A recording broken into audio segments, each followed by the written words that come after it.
Hey guys, this is Dow Phoenix, and we are playing Slashy Souls, which is a new mobile game brought to us by Bandai Namco as well as GameStop. You know, to remind us, hey, pre-order Dark Souls 3 at GameStop, as opposed to elsewhere. And so you might be wondering, what is Slashy Souls? Well, I'm about to show you. It looks like a 2D Dark Souls game, but it's actually an endless runner. And as you can see, the animation is definitely quite the choppy animation. But I'd have to say it is an interesting concept for a Souls game, you know, to be an endless runner. I have to say it's not a bad idea, honestly. As you can see, we have some terrain. Oh, and I died. There it is, the infamous logo.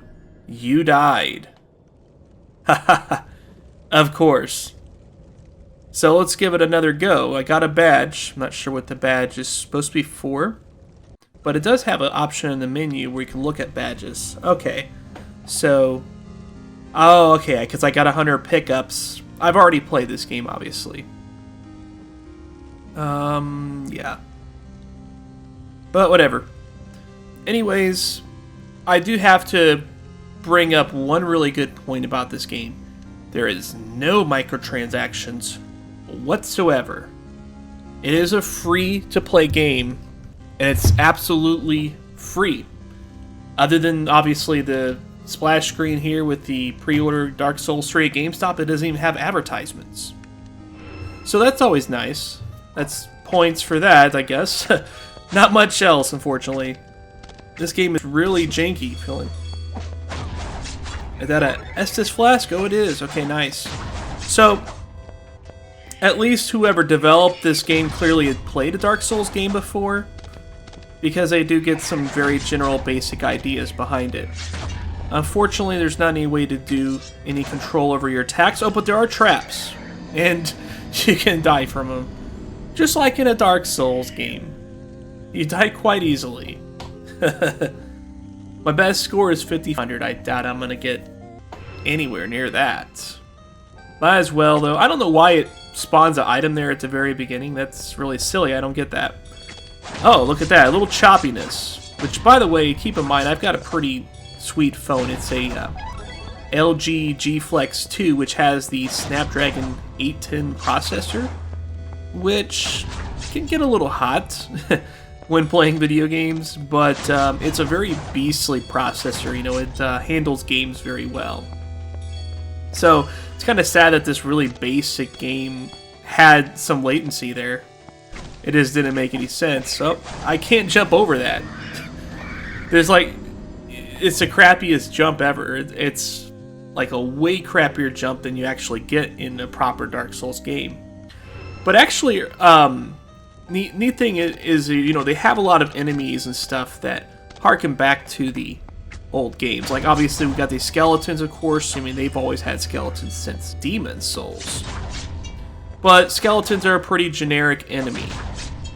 One enemy I did see is actually saw like a miniature version of like Grave Lord Nito, which was like pretty cool. Yeah, here it is right there, actually. Speak of the devil, or speak of the Nito, rather.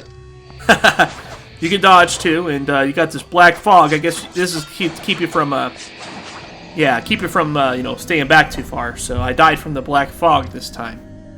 After all, this is an endless runner game. It does have to maintain that mechanic somewhat in order to live up to the name of being an endless runner. One thing that's really interesting is it seems like we play as different classes, or at least the characters look slightly... I forgot to jump there. The characters at least look slightly different. I got an axe now, but I'm probably going to be dead before I get a chance to use it even. Oh, that was a terrible run. But, I mean, this game definitely lives up to the Dark Souls name as far as challenge. Oh my gosh. Yeah, I mean, it's got some neat stuff. I like the fact that the characters somewhat change. You know, the levels change. You know, it acts like a trueness runner as far as, like, you know, randomized content. I mean, theoretically, you could play this game endlessly. But talk about difficult. Oh my gosh. This game reminds me a lot of the old arcade games, like from the late 80s and stuff, like Ghosts and Goblins. And then, oh, look at that, the game froze. Oh, nice. Good job, game. Well, let me go ahead and restart it. Okay, and here we are. Back to the GameStop presentation screen, because why not? So let's play some more Slashy Souls. And get back to where we were. No power-up at the beginning this time. That's interesting. Okay, that was weird. I had a little bit of input lag there. I'm not sure why there's money bags. From what I understand, the score is supposed to be a souls counter, like how many souls we collect. And there's no upgrade system or anything like that. This game is purely just arcade action. There is no incentive to keep on getting higher and higher scores, except for the satisfaction of having a higher score. So that's kind of a bummer, I guess. Because, I mean, as far as an endless runner in this in the Souls universe, I don't think that's totally the worst idea. I think that's actually kind of a cool idea. But obviously it's not very well implemented here, sadly enough. Other than the fact that it is tough. You know, it nails that part down excellently. I mean, if you want a game that you only will need to play for a couple minutes, I mean, this is kind of actually perfect for that, because you're probably not going to last more than a couple of minutes in the game. So, but, yeah, so obviously, as far as controls, it's pretty simple. You tap to attack. There's no control over how you do the attacks. And then you can swipe back to roll backwards, swipe forward to roll forwards, and then swipe up to jump. Swipe down, I didn't see any reason for it. The game registers it, but it doesn't seem like it's used for anything. And I guess we could just cheese it up here. Yep. The AI didn't work out too great there, unfortunately. But I still died from the poisonous mushroom, because why not? A giant metal boar couldn't take me down, but a poisonous mushroom can. But I did get the badge for defeating the boar, so that's awesome. Let's see if we can grab our little loot here. It's only worth 50, but why not? Ah, stepped into the trap. Okay, so I guess with that... Oh, got trapped there. Oh, I don't know how I'm supposed to avoid that trap. Yeah. You know, graphically, this game reminds me a lot of like a Sega Genesis game, in a way. Oh, okay, so that ice thing actually gave me some kind of shield power-up, interestingly enough. Like, Nito was hitting me, but he wasn't, like, damaging me.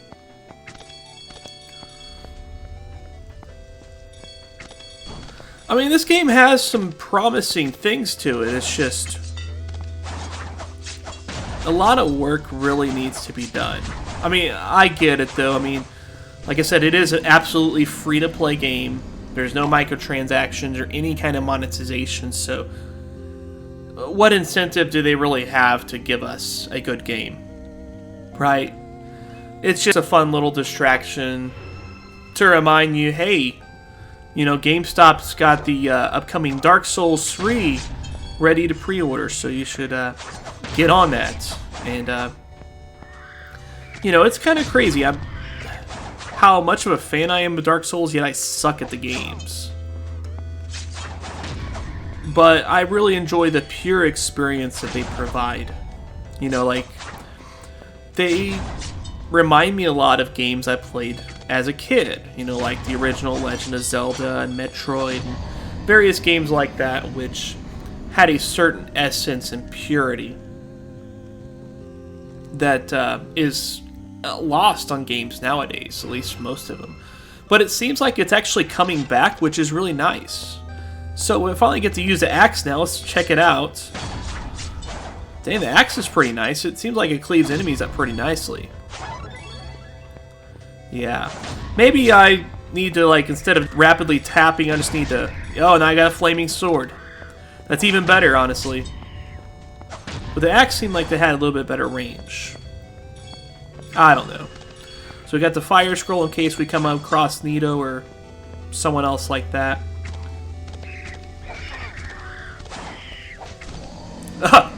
Jeez, it was just poison mushroom after poison mushroom after poison mushroom. What is a guy to do there?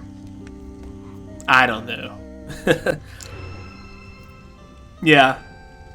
So unfortunately, it seems like there's just a couple of characters. Like, I mean, there seems like a couple different knight archetypes and then not knight archetypes.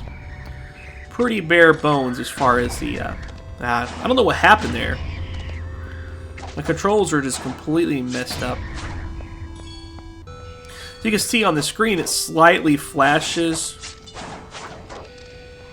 whatever actions I use.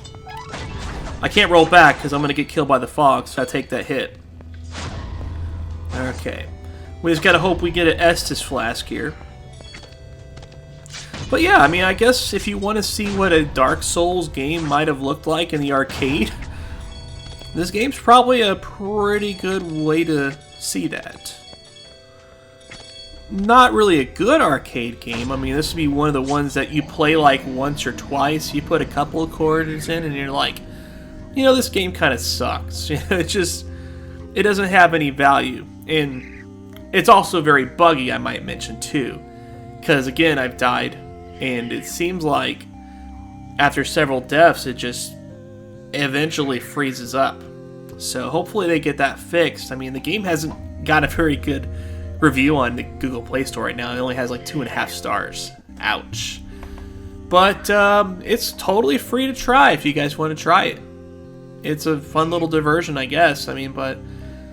there's a lot better endless runners out there at the same time. If you want to play a Souls game on your phone, you should play Wayward Souls, which has nothing to do with the Dark Souls franchise, but that's an awesome game. I'd love to cover it sometime. So, I guess that's all we've got for now. My phone just screen shut off, is all it did. So, but thanks for watching this episode of Mobile Mondays. So, this will be kind of like an in-between the new season episode. This is kind of like just a one-off. So, I'm going to start the Mobile Mondays episodes again. Hope you guys enjoy it. But till then, Down Phoenix out.